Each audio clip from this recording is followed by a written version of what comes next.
C'est bon, papon? Papon, papon. Ça va, Gustavo? Bonjour Cyril, ça va? Très bien mon ami. C'est cool, Tout va bien. c'est super. Présentez-vous. Alors moi je m'appelle Cyril Congo. Je suis artiste plasticien issu du mouvement graffiti. Un artiste du troisième millénaire.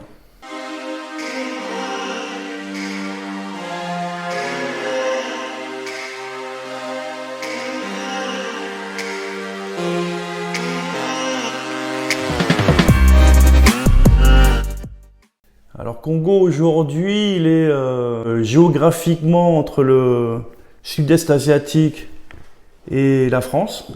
Il est à un moment de sa vie où il croise son univers, où il maîtrise son univers assez bien pour pouvoir le croiser avec d'autres univers, avoir une discussion avec d'autres personnes. Et en même temps, il est aussi en introspection pour trouver des nouvelles histoires à raconter. Voilà, donc c'est comme une respiration. Congo vit, Congo est vivant. Il inspire, il expire. Et dans mon art c'est pareil, dans ma vie personnelle c'est pareil, dans mes voyages c'est pareil. Donc voilà, c'est toujours un travail sur la création. Non, tu sais Gustavo, moi je suis moitié...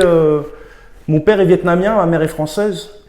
J'ai grandi une partie de mon enfance au Vietnam, une autre partie en France, une autre partie en Afrique, une autre partie dans la Caraïbe. Et j'ai toujours eu en fait le pied entre deux cultures. Donc aujourd'hui, j'ai un pied en Asie, ce qui est tout à fait naturel finalement de par mes origines. Donc c'est ce que ça m'a apporté depuis ma naissance en fait. Les aléas de la vie ont fait que je me suis retrouvé à devoir d'abord m'exprimer, d'abord me faire entendre, me faire reconnaître, et puis ensuite raconter, vivre finalement. Finalement c'est une histoire de vie, c'est un parcours. Il n'y a pas un endroit m'apporte plus que d'autres. Chaque endroit où je vais, j'essaye de le vivre à 100%.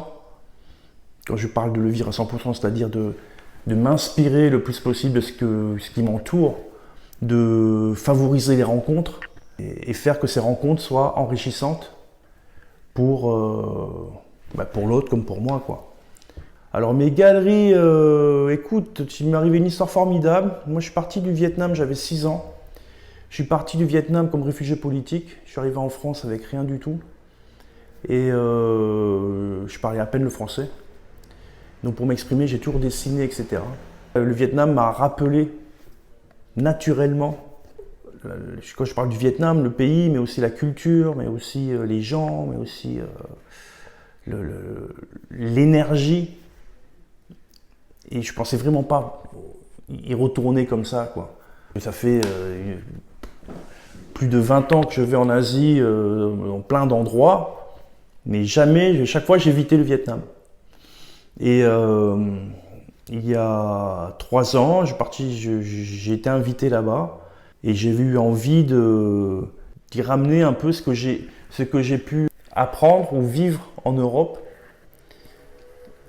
J'ai voulu le ramener au Vietnam, de créer une galerie qui puisse mettre en avant mon travail, mon œuvre, le partager avec le peuple vietnamien, mais également pouvoir encourager les artistes vietnamiens à croiser avec mon univers pour créer quelque chose ensemble et devenir l'avant-garde créatrice du Vietnam.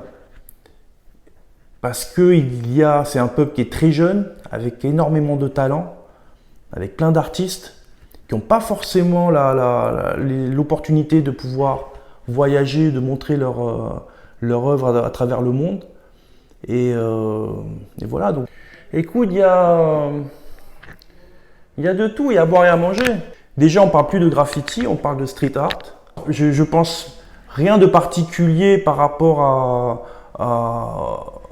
à la scène du graffiti ou à la scène du street art, etc. Parce que ça serait, je pense, nous enfermer. Et tout ce que j'ai essayé de faire tout au long de ma vie, c'est justement de ne pas être enfermé, de ne pas porter d'étiquette.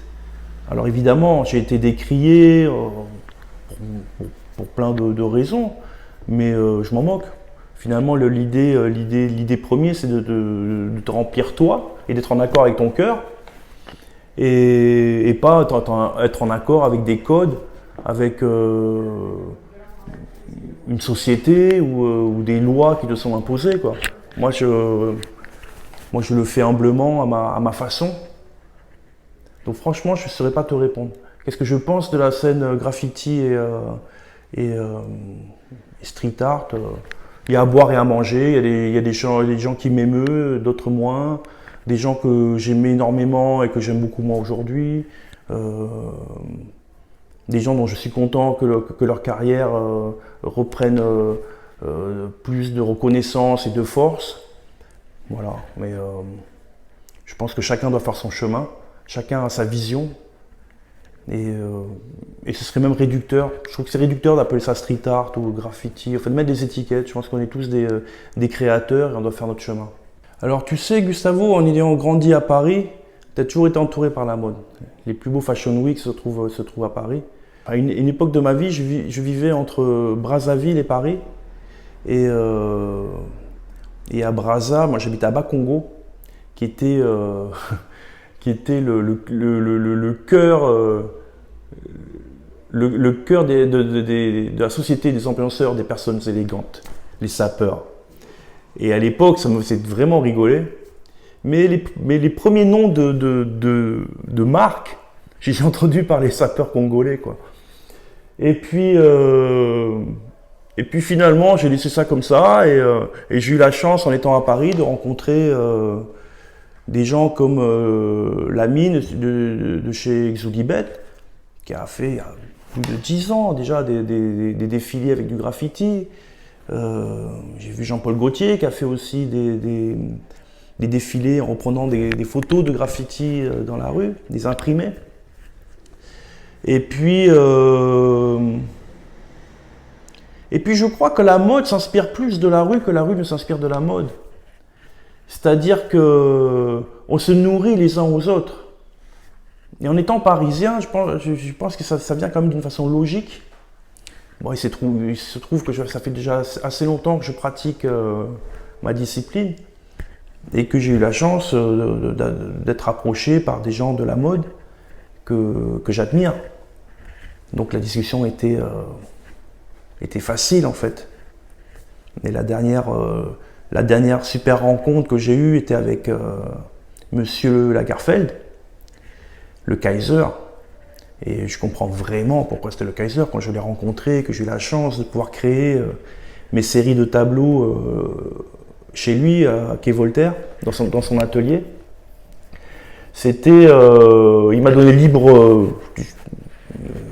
On a discuté du thème ensemble, on s'est mis d'accord sur le lexique de l'ancienne Égypte, le lexique de Chanel, parce que c'était pour Chanel, c'était pour les métiers d'art, et mon lexique à moi, mon vocabulaire graphique.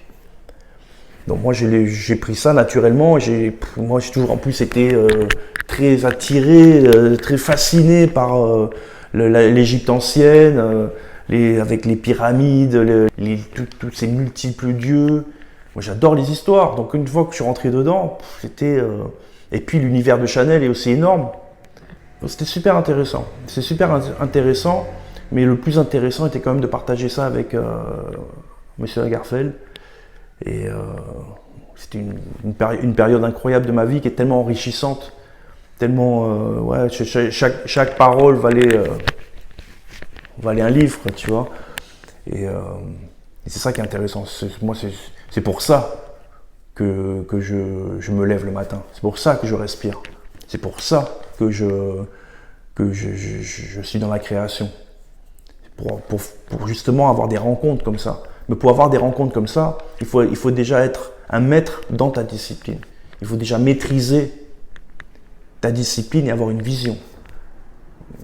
Et ça ne peut être que deux visionnaires qui peuvent se rencontrer pour créer ensemble quelque chose. Et ça, c'était magnifique, magnifique. Je peux pas. Le monde de la mode, ouais, j'ai été happé dedans, mais j'ai pas envie de faire que ça, tu vois. C'est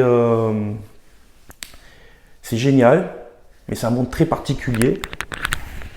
Et je suis content d'être à ma place. J'aurais pas aimé évoluer que dans la mode tout le temps, quoi. Le truc qu'il y a, c'est que moi je travaille surtout, je fais surtout des séries. Et j'ai une espèce de calendrier où je me dis, ouais, j'ai fait telle série, il faut que je finisse cette série, il faut que j'en commence une autre. Tu sais, je travaille plusieurs thèmes en même temps. Là, tu vois, le manque de voyage, ben, j'ai fait un travail sur le voyage. Le fait d'être tout le temps sur WhatsApp et d'échanger, j'ai fait un travail sur les nouveaux langages, sur les émoticônes. Je fais un travail sur des portraits également, des gens qui m'ont inspiré. Donc tu vois, tous ces thèmes-là, il faut les faire avancer parce que la peinture, ça prend énormément de temps. Les œuvres que je fais là, oui, après ça dépend des savoir-faire. Tu vois, tout ce qui est plaque émaillée, évidemment, ça parle de Paris. J'ai repris des plaques émaillées que j'étais re-émaillées dans une usine d'émaillage. Et puis moi, je viens avec mon langage graphique qui est urbain. Et là, tu vois comment ils interprètent le truc, comment je leur ramène quelque chose et eux, ils me ramènent quelque chose, tu vois. Et c'est génial. C'est ça que j'aime. C'est déjà un objet d'art à part entière, parce que je veux avoir un travail qui est façonné d'une certaine manière. Et puis c'est surtout le moyen de pouvoir expliquer mon travail, de pouvoir le diffuser.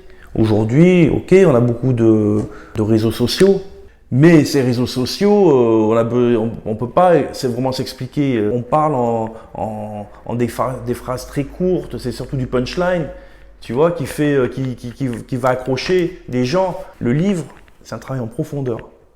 Tu as des textes qui expliquent chaque série, qui expliquent ma vision, qui expliquent qui je suis. C'est différent. Et c'est un régal de pouvoir réaliser ses livres et de pouvoir t'exprimer et mettre au jour, tu vois, mettre en vie d'une autre manière ton œuvre.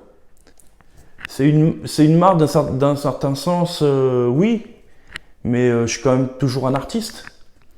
Alors, il y a d'un côté le créateur, les histoires que je raconte, et de l'autre côté, le monde des affaires. C'est-à-dire, comment distribuer ton art, où aller, comment présenter au mieux ton univers. Et malheureusement, si tu ne le fais pas toi-même, tu as de fortes chances qu'on te guide vers un mauvais chemin. En tout cas, c'est ma vision. D'autres personnes sont plus confortables à se laisser guider. Moi, j'ai beaucoup de mal. Donc, j'essaie de maîtriser au maximum mes moyens de diffusion. Je préfère aller plus doucement, mais sûrement avoir quelque chose de stable, avec une vraie fondation, plutôt que m'enflammer et puis redescendre comme un soufflet. Et j'en ai la preuve tous les jours de plein d'artistes. Est-ce qu'on peut parler de marque? Quelque part oui, parce que j'ai une écriture, j'ai une signature qui est remarquable, mais voilà, je suis quand même pour être une marque, il me faudrait un plus gros réseau de distribution et certainement, je pense. Je sais pas, ouais, certainement, je suis une marque. Je l'accepte. Une époque, j'avais du mal à l'accepter, mais certainement que je suis une marque parce que je diversifie mon univers, tu vois, sur des cigares, sur du vin, sur le téléphone. J'aime parler de lifestyle également. Et je suis quelqu'un d'épicurien qui aime les savoir-faire, qui aime les bonnes choses, la bonne vie. je suis l'antithèse de la malbouffe et, de tout ce qu'on veut te fournir aujourd'hui, tu vois. Je crois que c'est aussi par rapport à une vision de vie. Et c'est pas que les œuvres, finalement les œuvres c'est un passage, tu cristallises le temps par là. Et puis le lifestyle c'est la vie de tous les jours. Et moi je considère que chaque jour est un cadeau et que tu dois pouvoir sublimer chaque journée en ayant autour de toi de belles choses et en essayant de te nourrir de choses vitales, bonnes et voilà. Donc après, on va me dire le cigare, c'est pas vital forcément, mais pour moi c'est un moment. Pour moi, le cigare dans un monde de speed, d'affaires où tout le monde est en train de courir, c'est un moment d'arrêt, une pause de respiration où tu as le temps. Fumer un cigare, c'est pas fumer une cigarette. Fumer un cigare, c'est prendre son temps, c'est jouir du temps qui passe. Et je crois que le plus bel, le luxe ultime, c'est le temps. Et prendre son temps, c'est avoir c'est apprécier sa vie. Et chaque bonne chose prend du temps à faire. Donc c'est dans ce sens-là qu'il faut que je me projette et c'est dans ce sens-là que j'ai envie de vivre. Congo dans le futur, je ne sais pas, je me projette. Tu sais, avant de voir, pour moi le futur n'existe pas. Le passé n'existe plus. Je suis quelqu'un qui jouit du moment présent. Et voilà, donc si je sème de l'excellence au moment présent, je suppose que je récolterai de l'excellence dans mon futur. Mais j'y pense peu finalement, parce que les choses évoluent tellement vite. Et ce que j'ai pu apprendre de mon exode du Vietnam quand j'avais 6 ans, c'est que tout est éphémère, rien n'est acquis.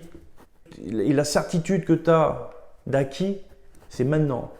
Même là, dans 1 minute, je ne sais pas ce qui va se passer. Je suppose qu'on sera toujours en interview, je suppose que, bon, peut-être que le téléphone va sonner, tu vois, mais on n'en sait rien. Et tant mieux. Et c'est plutôt même kiffant. Si on savait, ce serait horrible. Donc je ne me vois pas vraiment dans le futur. Je fais en sorte de rester en forme. Je fais en sorte de nourrir ma création tout le temps. Et voilà. Merci beaucoup, mon ami. Le sabot. C'était un super moment, t'es un super personnage. Merci beaucoup. Merci beaucoup pour votre temps, les gars. Génial. Allez.